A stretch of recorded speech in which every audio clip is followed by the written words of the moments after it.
Did the death of Muammar Gaddafi truly mark the end of an era, or was it the beginning of a new phase of turmoil for Libya? This question has puzzled historians and political analysts alike. Muammar Gaddafi, the brother leader as he was known in Libya, was a man of many faces. To some, he was a revolutionary hero, an anti-imperialist champion who stood up to the West. To others, he was a ruthless dictator, whose 4-decade-long rule was marked by public executions, forced disappearances, and state-sponsored terrorism. Gaddafi's reign, which began in 1969 following a bloodless coup, was a period of significant transformation for Libya. The nation's oil wealth was used to fund extensive social welfare programs, raising the living standards of many Libyans. However, Gaddafi's rule was also marked by a brutal crackdown on dissent, leading to human rights abuses that drew condemnation from around the world.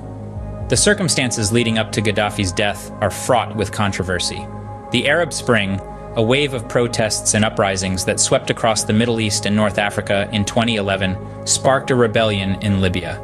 Gaddafi's brutal response to the uprising prompted a NATO-led intervention, which ultimately led to his downfall. Yet, his death in October 2011 did not bring about the stability many had hoped for. Instead, Libya descended into chaos, with rival factions vying for control.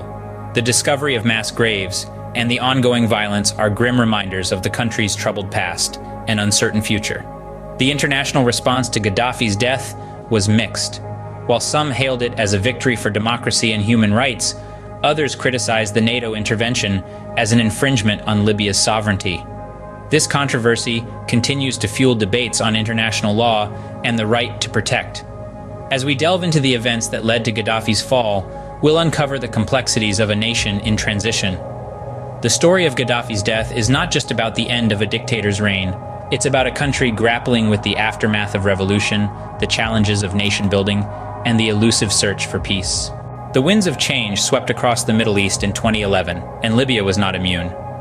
The Arab Spring, a series of anti-government protests, uprisings, and armed rebellions, had found its way into Libya, fueling the fire of dissent against the long-standing regime of Muammar Gaddafi. The first sparks of rebellion emerged in the city of Benghazi. A city known for its defiance, Benghazi became a crucible of resistance. A peaceful protest against the arrest of a human rights lawyer quickly turned violent as Gaddafi's forces retaliated with brutal force. This harsh crackdown ignited a flame of rebellion that would soon engulf the entire nation. Gaddafi, not one to bow down easily, responded with an iron fist. His infamous Rivers of Blood speech, where he vowed to cleanse Libya house by house, only served to galvanize the Libyan people further. The situation escalated rapidly, transcending from a protest movement into a full-blown civil war.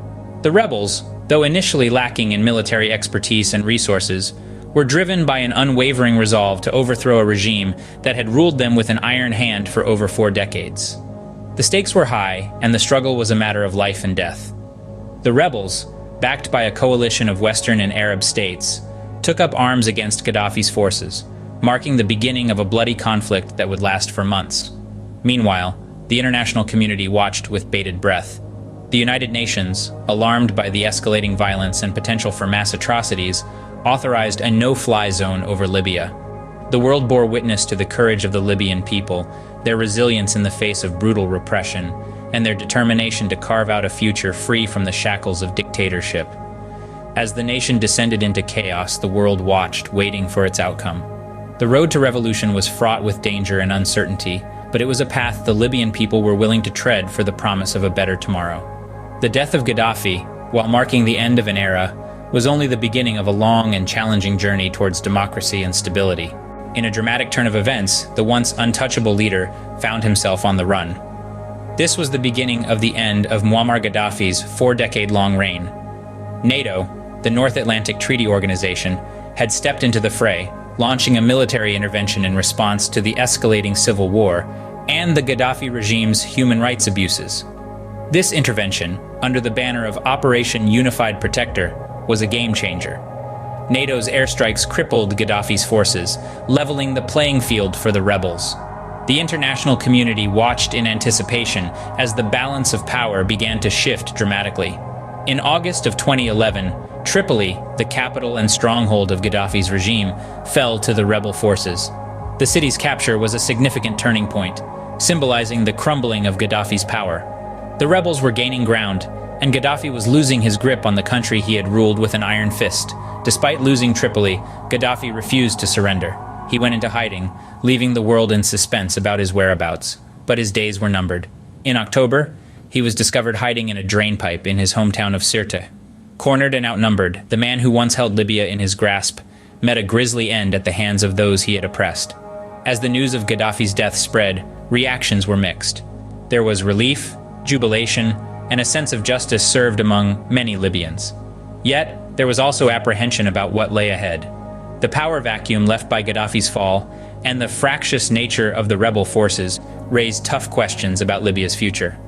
With the death of Gaddafi, Libya stood on the brink of a new era. But was it the dawn of democracy or the descent into disorder?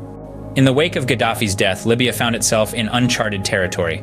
The demise of the long-established leader marked the end of an era, leaving behind a nation in flux, a ship without a captain in a sea of uncertainty. The immediate aftermath was a cacophony of celebration and apprehension. The National Transitional Council, an interim governing body formed during the revolution, declared Libya liberated just 3 days after Gaddafi's death. This marked a monumental moment in the country's history, a symbolic end to a regime that had held power for more than 4 decades.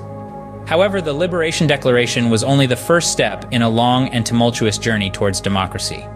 Without Gaddafi's iron fist to unite the country under a single banner, Libya's diverse tribal and political factions emerged from the shadows.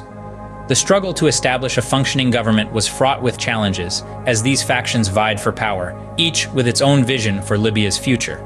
Meanwhile, the power vacuum left by Gaddafi's fall gave rise to a new, menacing threat. Militant groups, previously suppressed under Gaddafi's rule, seized the opportunity to stake their claim. Among them was the Islamic State, which managed to briefly take control of the coastal city of Sirte in 2015, echoing their territorial gains in Iraq and Syria. Libyan authorities, backed by international allies, succeeded in liberating Sirte in 2016. But the scars of this occupation remain, with mass graves discovered in the city as recently as 2023, a stark reminder of the brutalities endured. The aftermath of Gaddafi's death was not the era of peace and prosperity many had hoped for. Instead, it marked the start of a new chapter of conflict and instability, a bitter pill to swallow for a nation yearning for tranquility. The power vacuum left by Gaddafi's death opened the door to a new wave of conflict, drastically reshaping the landscape of Libya. Nearly a decade later, the ripple effects of Gaddafi's death continued to shape Libya.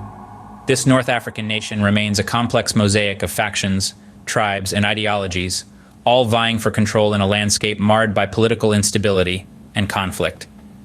In the wake of Gaddafi's fall, Libya descended into a state of lawlessness, with the power vacuum leading to the rise of various militias and extremist groups. Among the most notorious of these was the Islamic State, or ISIL, which seized control of the city of Sirte in 2015, only to be driven out by United States-backed forces a year later. The discovery of mass graves in Sirte underscores the brutality of the conflict that continues to haunt the Libyan people. Libya's political landscape post-Gaddafi has been equally tumultuous. Despite multiple attempts at establishing a unified government, the country remains divided with 2 major political factions holding sway: the internationally recognized Government of National Accord in the west and the Libyan National Army in the east. This political fragmentation has made efforts towards peace and reconciliation a daunting task. The legacy of Gaddafi is a complex one. While many remember him as a brutal dictator, others recall his efforts in uniting a country of diverse tribes and his role in advancing Libya's oil wealth. It's a dichotomy that continues to fuel debates on Libya's path forward. The international community's role in Libya post-Gaddafi has been significant, yet fraught with challenges. While NATO's intervention was crucial in ending Gaddafi's rule, critics argue that the lack of a robust post-conflict plan has contributed to Libya's current state of turmoil.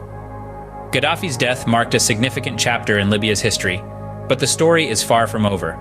As the country continues to grapple with its past, its future remains uncertain. The journey towards stability and peace is a long one, and the Libyan people are still navigating this challenging path, writing a new chapter in their nation's history.